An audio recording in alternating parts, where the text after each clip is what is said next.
आणि पक्षामध्ये आमचं सगळ्यांचं बहुमत असताना निवडणूक आयोगानं अमित शहाच्या दबावाखाली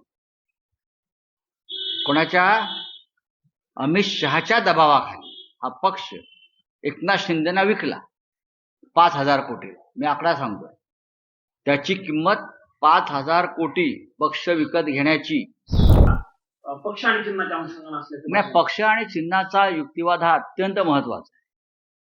कारण शिवसेना हा पक्ष हिंदुहृदय सम्राट बाळासाहेब ठाकरे यांनी स्थापन केलेला पक्ष, जो त्यांच्या हयातीमध्ये माननीय उद्धव ठाकरे यांच्याकडे सोपवण्यात आला.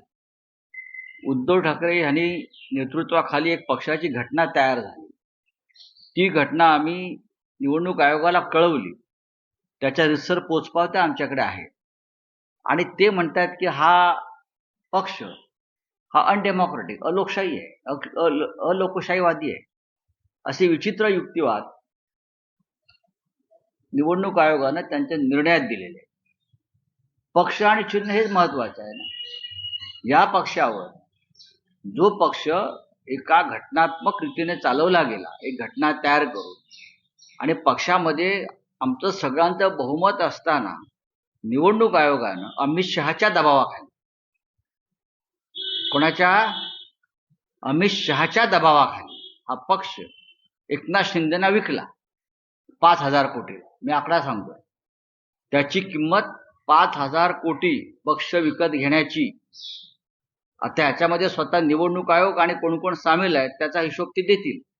त्याकडे आम्ही येऊ नंतर. 5,000 कोटी त्यावेळेला खर्च झालेले आहेत. या सगळ्या प्रक्रियेत आमदार फोडणं, आमदार गुवाहाटीला नेणं, सुरतला नेणं, तिथून गोव्याला आणणं आणि पुढे निवडणूक आयोगामध्ये हे सगळं सेटिंग आणि बिटिंग करणं, ह्याच्यामध्ये 5,000 कोटी रुपये हे जनतेचे पैसे खर्च झाले. आणि हा पक्ष अमित शहांच्या शेअर मार्केटमधून विकला गेला. आणि निवडणूक आयोगानं त्याच्यामध्ये दलालाची भूमिका बजावली. निवडणूक आयोग हा एजंट आहे या पक्ष विकण्यामध्ये. आणि आता परत निवडणूक आयोगानं असे 4 पक्ष विकलेले आहेत. आमचा, त्यानंतर शरद पवार साहेबांचा, आता तृणमूल काँग्रेसचा, आणि अजून एक पक्ष मधल्या काळात अशा प्रकारे विकला गेला.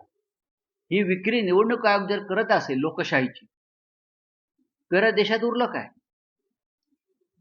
मी जो आकडा सांगतो हा आकडा खरा आहे. कदाचित याच्यापेक्षा जास्त आकडा त्यांचे लोक सांगू शकतील, निंद्यांचे. पण मी जो हिशोब केला, कोणाला कुठे किती, डेप्युटी इलेक्शन कमिशनरला एक कागद दिलाय आम्ही, त्याची सही आहे आमच्या नवीन घटना प्रक्रियेसंदर्भात. आणि निवडणूक आयोग सांगताय की आम्हाला तुमच्या पक्षाच्या रचनेसंदर्भात आणि घटनेसंदर्भात कोणताच कागद प्राप्त झाला नाही. यासाठी खोटं बोलण्यासाठी असं खूप मोठी किंमत मोजावी लागते. ती मिंद्यांनी मोजली.